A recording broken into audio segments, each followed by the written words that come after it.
Ayan, magandang umaga sa lahat. Live lang po tayo saglit. Na. It's, ano ba ngayon? 26. May 26, 2026. Ba? Ano yun? Pompiang nyo sa STL. Kayaan nyo na. Ayan, kain po tayo. Nalata ang saing ko. Iba itong bigas na ito. Kailangan hindi damihan ng tubig, no? So ayan, magandang umaga at advance happy birthday sa aking mahal sa buhay, Jing, no? Happy birthday, mahal ko, in advance. Birthday mo ay sa 28 pa, pero advance, no? Advance. At magiging busy na tayo niyan. Busy sa side as 28 at malapit na yata ang opening. I think May 30 ang opening ng RA Variety Store. Bigasan po yan, no? May 30. Hindi po natin alam kung ano pang oras mag-opening. So ito po, kain po muna tayo. Magandang umaga po sa inyo lahat, no?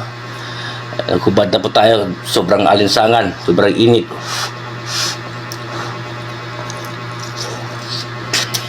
So, ayun. Kamusta na po ba?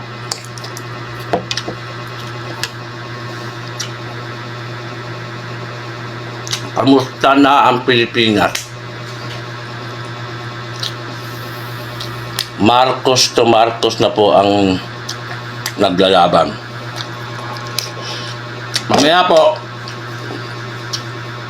meron akong gagawing reaction video, yung presenta, no, ni Amy Marcos, ni Senator Amy Marcos, na nabigla ang lahat. Siniwalat niya na gagawa ng paraan ang Kongreso na mapahaba ang kanilang termino. Ito po yung CONAS, Constituent Assembly. Alam niyo, mga tanga kayo, mga bobo, mga putang ina nyo. Kahit mag-con-as kayo, mag-con-con, mag-charter change, na putang ina nyo, ha? Kami pa rin, ang People's Initiative, ang masusunod. Hindi kayo mga putang inang nakaupo kayo sa Kongreso, no? Mga hayop na kayo. Papahabain yung termino ni BBM, gawin yung Prime Minister, yung con-as na yung mga putang ina nyo.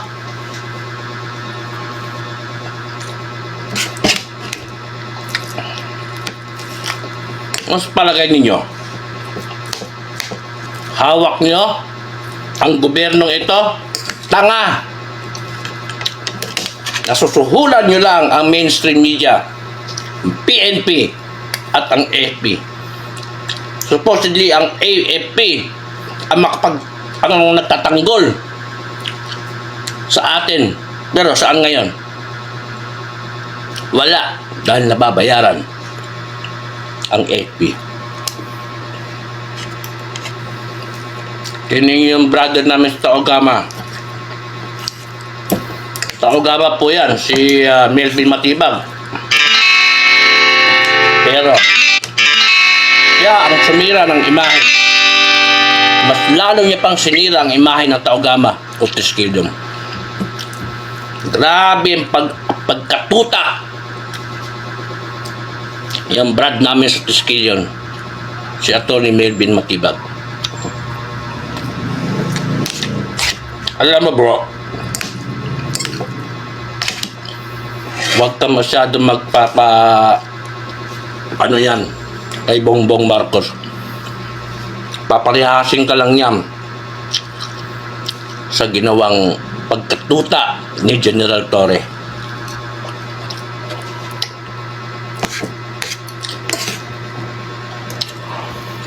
Grabe na ang Pilipinas. Grabe na ang pagbababoy mo, BBM, sa Pilipinas. Mas masahol ko pa sa tatay mo. Walang utang ng loob. Without Tatay Digong ay hindi mapapalibing. No? Hindi mapapalibing ang iyong ama. Hindi sa Apulakay.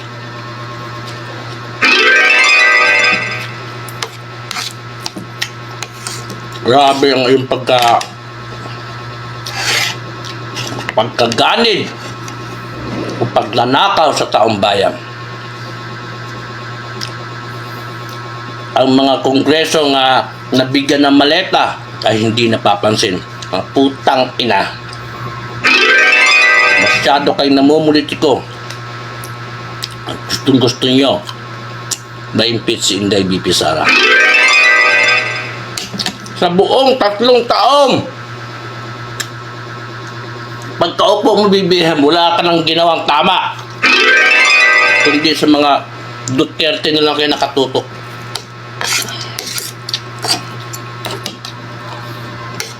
Ang pagdag-drug, follicle drug test mo, ay ayaw mo. Bakit yung si Melvin Matibag, yung Brad Damis Taogama? Ang inuhuli ay si Bato. Ay mga putang ina nyo. Alam ng buong mundo. No? Alam ng buong mundo kung walang jurisdiction ang ICC sa Pilipinas. Parehasin yung ginawa nyo kay Tatay Digong. Hindi kami mga tanga, mga bobo, para hulihin nyo lang si Bato. Grabe ang inyong mga BBM. Walang kapatawaran ang ginawa mo BBM sa Pilipinas. Masyado mong binaboy ang Pilipinas. Wala kang kasing sa demonyo sobra pa eh. Biyan pa sa demonyo ang ginagawa mo BBM ngayon.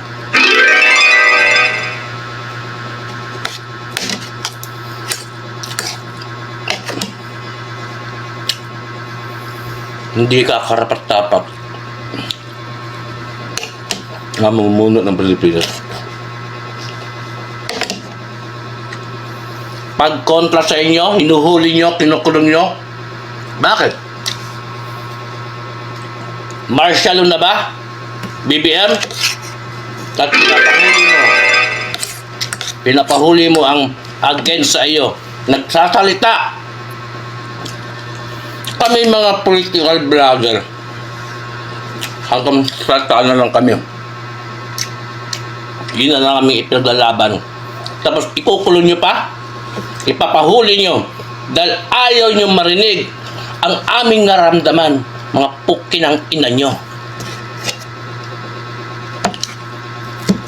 Yan na lang ang aming panglaban, ang aming bunganga at isipan. Ayaw nyo pag-usapan sa Senado, sa plenary ng Senado. Ewan ko kung kailan may invite ang 18 Marines.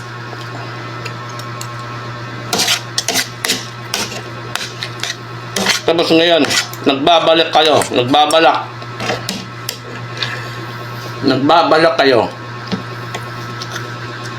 nga hahaba ang inyong termino sa pamamagitan ng Constituent Assembly, yung CONAS na yan. Subok-subukan nyo ang People's Initiative. Wala nang people's power. Ang itawag namin dito, People's Initiative. People's power. Hindi na usang people's power. Walang people's power na yan. People's Initiative.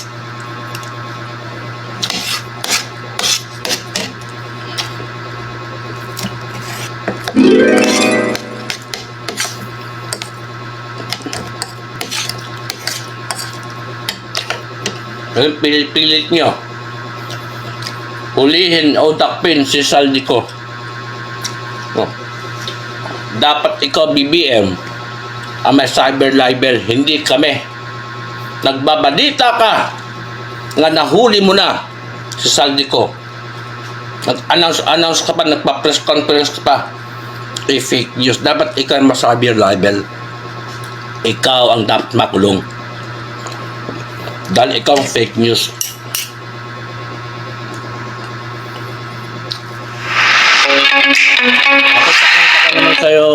Takot-taka naman sa BBM. May lakas loob ka pa, magpa-press conference, humarap sa kamera. Suklam na kami sa iyo. You have no right, no? Kung humarap sa taong bayan. Dahil diring-diri na kami sa iyo. Suklam na kami sa iyo.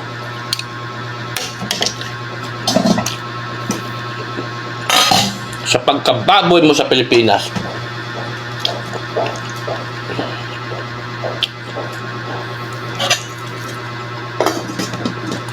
hindi mo deserve na maging presidente ng Pilipinas. Wala na kayong ginawa kundi sa pagnanakaw ninyo.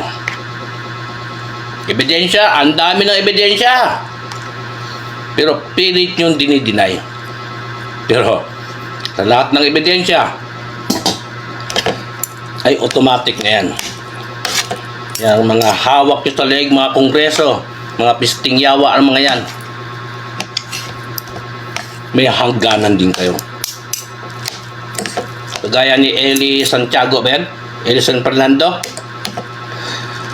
Ako pa na may humahanga dyan sa batang iyan.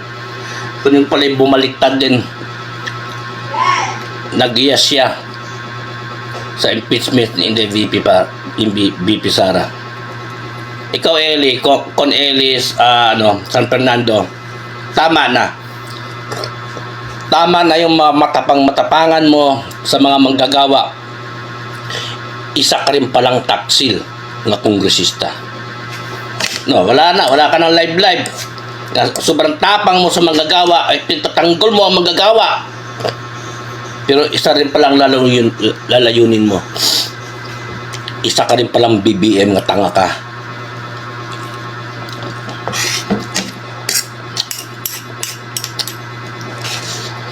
Ako yung humangat dito kay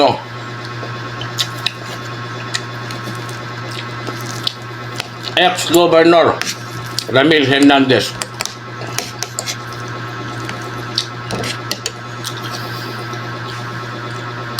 Dati Ramil, yung tapang. Sino ba yung professor ng UPLB na hinahamon ka pa ng debate? Hoy, kung sino ka mang professor ka, anong karapatan mo na humingi ng apologize si ex-governor Ramil Hernandez para sa taong bayan? Sino ka bang tanga ka na professor ka ng UPLB? Ako, hamunin mo. Nahamon kita kung sino yung professor ng UPLB. Daktak sa kanila. Sa Sumbungan Channel ang iyong hamunin. Ikay professor, ha? You have no right na utusan mo si ex-governor Ramil Hernandez na humingi na apology sa taong bayan. Bakit? Ikaw na naman galit kay Ramil kay Ramil Hernandez. Ikaw naman ang galit Okay nang ina nitong professor nito. Ang lakas-lakas loob. Mag-live sa kanyang ewan ko ba? Professor, magkano pang binayad sa inyong mga professor sa'yo? Ang mga professor ng San Sebastian, San Beda, hindi ako sa inyo, na-vlog ko na kayo. Kahit kayo mga abogago, yes, abogago talaga kayo.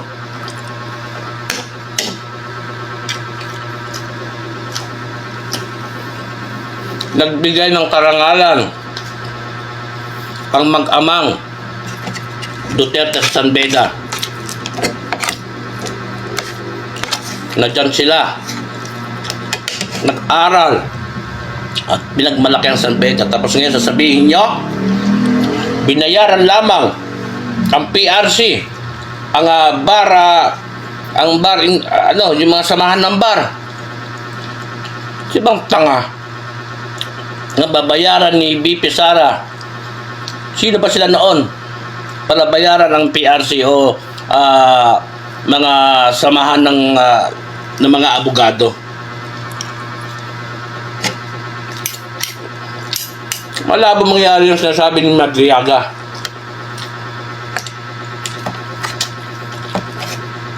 Nakakulong na nga yung pang pinapaniwalaan nyo.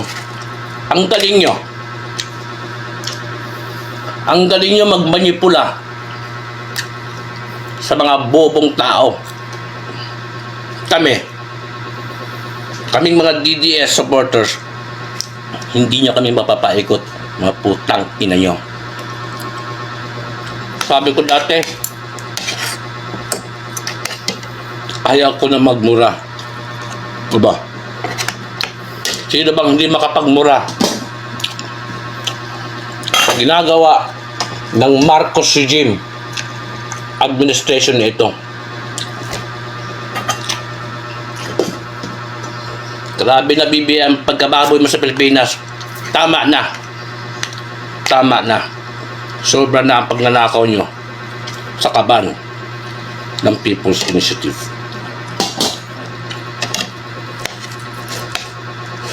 Grabe na.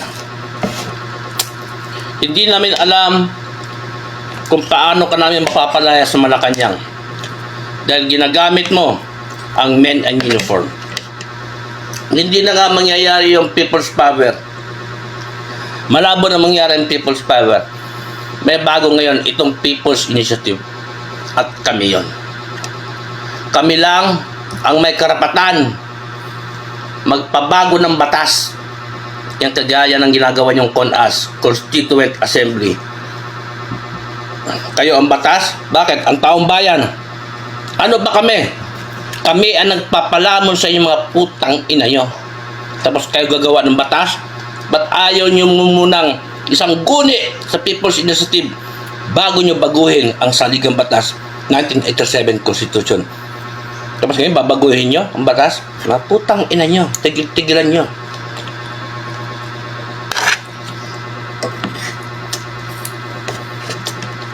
Ang taong bayan lang may karapatan magpabago ng saligang batas. Gagawa kayo ng CONAS, Constituent Assembly, nga kayo lang na hindi nyo sinasangguni sa taong bayan. Tanggalin ng Kongreso, tanggalin ng Senado niyan. Wala kayong mga saysay. Kayong mga kongreso kayo, kongresista kayo. You are nothing. You are a Filipino. But you are nothing. Wala kayong saysay. Nabigyan ng mga maleta.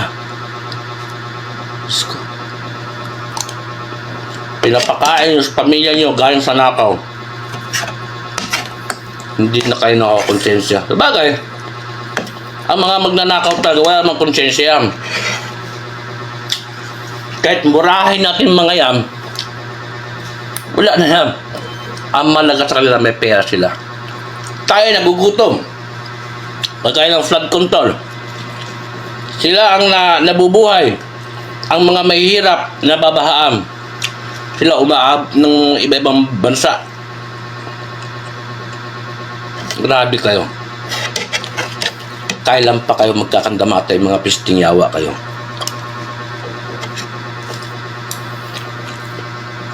Wala na kayong mga konsensya.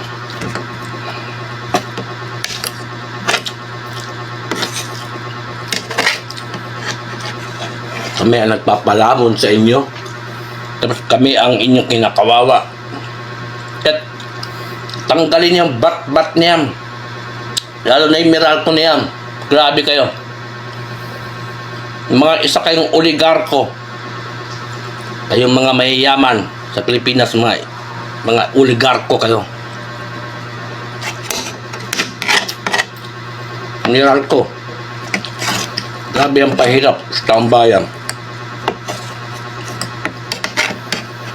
Kaya lang kayo mga takandamate, kayo mga pistingyawa kayo. Please Lord, heal our land. Heal the Philippines of crocodiles.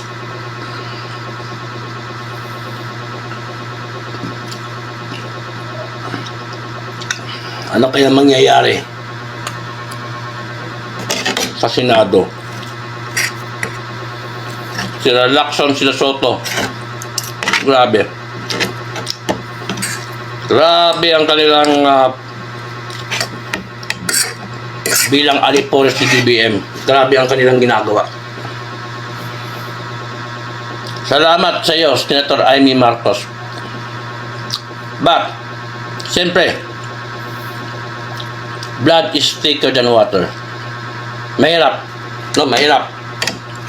Kung ito bang ginagawa mo, Senator Amy Marcos, scripted ba ito?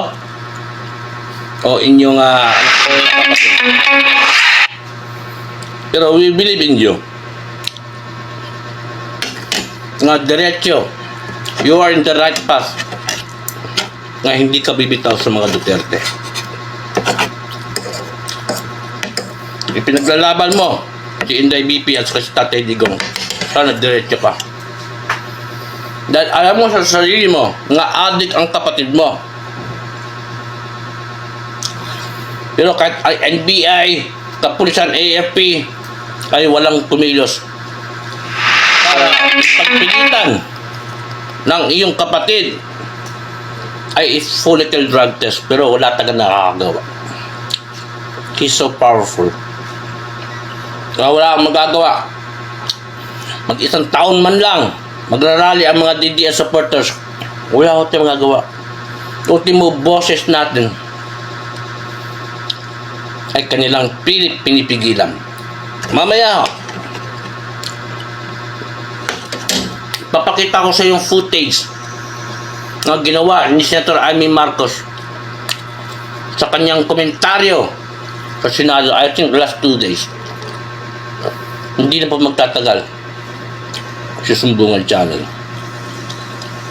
Isa lang masasabi ko po, mga pukinang ina nyo, mga putang ina nyo, tatalsikan tuloy mga kanin ko. Hindi nyo kaya ang People's Initiative ng Pilipinas. Lalaban at patuloy pa rin kami ng magsalita sa harap ng kamera para ang ipahayag isang guni sa aming samahan sa Maisog. Binabati ko po si Atty. Victor Rodriguez. Yan po ang aming presidente na Maisog. Pilit namin magtayo dito sa Calamba City, Laguna.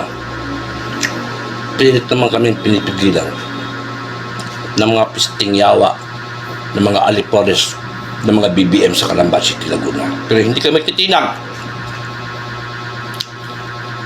Inuorganize na namin, dumami ang Maisog Group dito sa Calamba City, Laguna. Hindi lang pang Laguna, kundi Calamba lamang. Hanggang sa muli, Sumbungan Channel ay hindi matitinag kung anong mang gagawin ni Bongbong Marcos sa aming mga political vlogger. Kaya kami nakakapagpamura, kaya kami nakakapagmura sa harapan ng camera dahil hindi na kaya yung tayo magsalita lamang ng maganda, pero hindi. Grabe nang ginagawa. Hindi nyo kaya baguhin ang Saligang Batas 1987 sa inyong binabalak para maging Prime Minister yan si Bongbong Marcos. Hindi papayag ang People's Initiative. Hanggang dito na lang po si Sumbungan Channel ng Calamba. May God bless our land, our Philippines.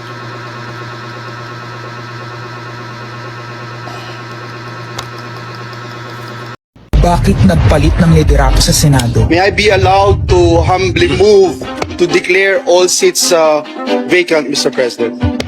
With 13 affirmative votes, 10 negative votes, and 1 abstention, the positions in all the positions in the Senate is hereby declared vacant. Bakit ito nilusog?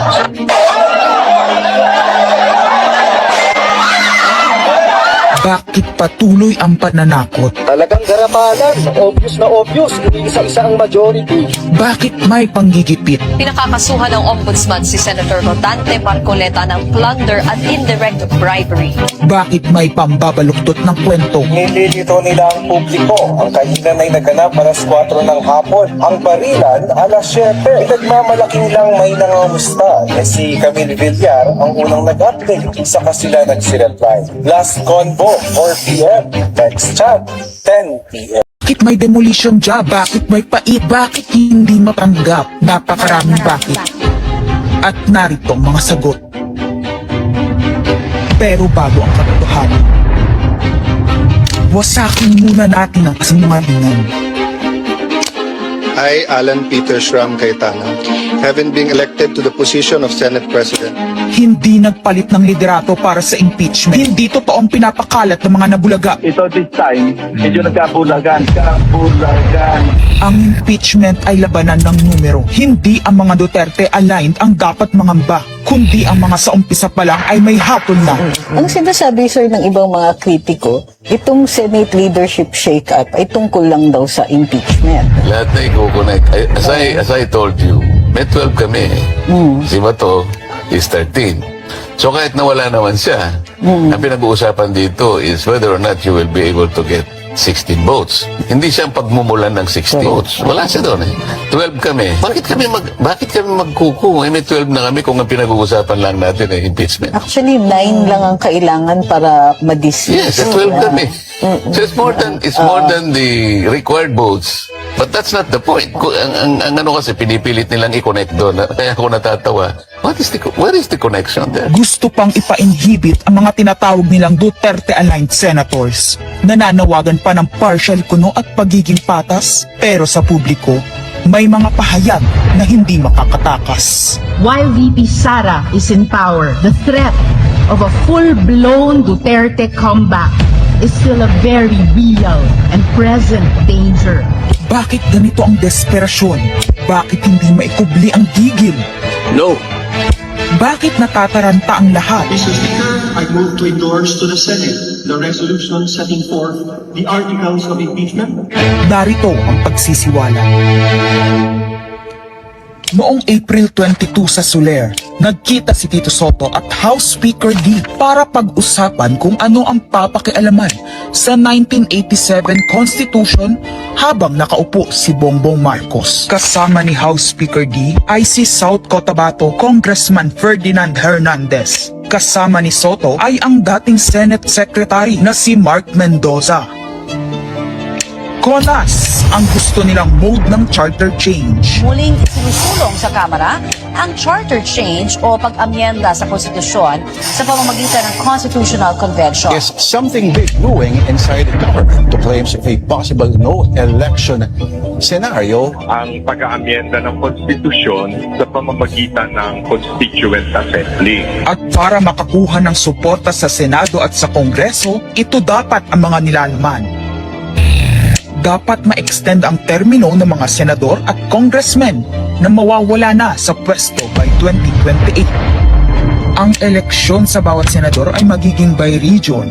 Nagdiskusyon sila kung 2 o 3 senador per region. Kinumpute nila kung mayroong 18 regions, nasa 36 o 54 ang magiging senador. Lumutang din ang usapang para hindi makaporma si Inday Sara sa 2028, gawing 50 years old ang edad ng pwedeng tumakbo. Pero nagpanukala rin si Soto na pwedeng gawing 35 years old para kay Vico Soto. Dahil ipagmamayabang niyang kayang talunin nito si Inday Sara. Meron ako idadagdag, maganda, Vicky. Ibaba natin ang edad ng presidente to 35. Magagaling ang bata ngayon eh. Magagaling eh. Ibigay na natin sa mga kabataan na pagpatakbo nitong bansa. Baka puro matino pa. siguro allow your nephew, ba, si Vico, na tumakbo. Sabi ko na Maging qualified. sila ng ganun eh. Sabi ko na mag-iisip sila ng ganun eh. Wala, hindi ko naisip si Vico ron eh. Ang impormasyong ito ay mula mismo sa kasama sa meeting. Kasama din nila ay isang congressman, isang gobernador, isang retired military officer, isang dating may mataas na katungkulan, at 5 mula sa private at business sector. Kaya ba binaliwala ang panawagan ng taong bayan? Kaya ba binaliwala ang paalala ng Iglesia ni Cristo? Hindi po nagbabago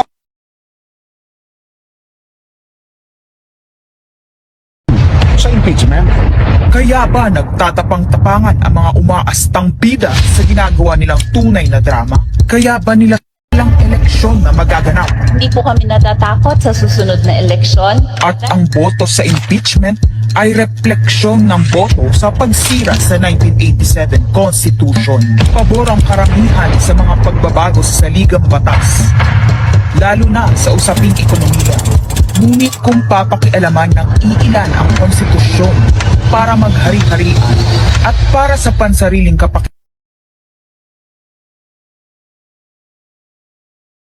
humanda kayo sa galit ng bayan. Ang pagpapalit ng liderato sa Senado ay hindi kakaiba. Ito ay nakabase sa prioridad at gusto ng mga senador. Bumabahana ng ebidensya laban kina Bongbong Marcos, Liza Marcos, Sandro Marcos at Marvin Romualdez. Kailangan ng may bayag sa Blue Ribbon Committee. Ipinangako na sa mga korap na mambabatas ang perang malilikom sa 2027. 2028 national budget dapat pigilan. 2028, alam natin, that's the election budget. And it was a to the congressman, this will also be the CONAC budget. Nagiging isa ng malaking sindikato ang pamahalaan. Sinusuportahan ito ng mga dating kalaban, mga tinulungang manalo noong nakaraang eleksyon, mga may galit sa nagdaang administrasyon. Lahat sila kasama ng pinakamalaking troll farms at ilang bahagi ng mainstream media ay pinagagana ng 2 bagay: pera galing sa korupsyon, galit sa mga Duterte. Mahalaga ang liderato ng Senado para sa mga korap at nakasandal sa mga buwaya ng kapangyarihan. Ngunit mas mahalaga ito sa mga naninindigan na ang Senado ay bantayog ng konstitusyon na hindi dapat tinatakot, sinusuhulan at iniitik upang maging tau-tauhan. Maaaring hati ngayon ang Senado. Maaaring kanya-kanyang bersyon ng kwento. Wala nang pakialam kung ano ang totoo. Isa itong indikasyon na gumagana ang demokrasya. Kailangan lang maalala ng bawat senador na kahit sila ay may kapangyarihan, hindi dapat nila malimutan magpakatao. Sa kabila ng lahat ng problema, pinakamababang halaga ng piso sa kasaysayan, mataas na bilihin at gasolina, kawalan ng trabaho, halos wala nang makain, nagpapakamatay na mga magsasaka. Ang inuuna ay politika, impeachment at kung ano-anong propaganda para mabalik ang kontrol sa Senado ng mga nangako na maisakatuparan ang pagpapahaba ng panahon sa kapangyarihan. Kung magde-deny yung mga nandoon sa meeting na yon at pabubulaanan yung aking sinabi, then sasabihin ko kung sino ang nagsiwalat sa amin. Kasi magugulantang ang buong bansa pag siniwalat ko kung sino yung nagsabi sa amin.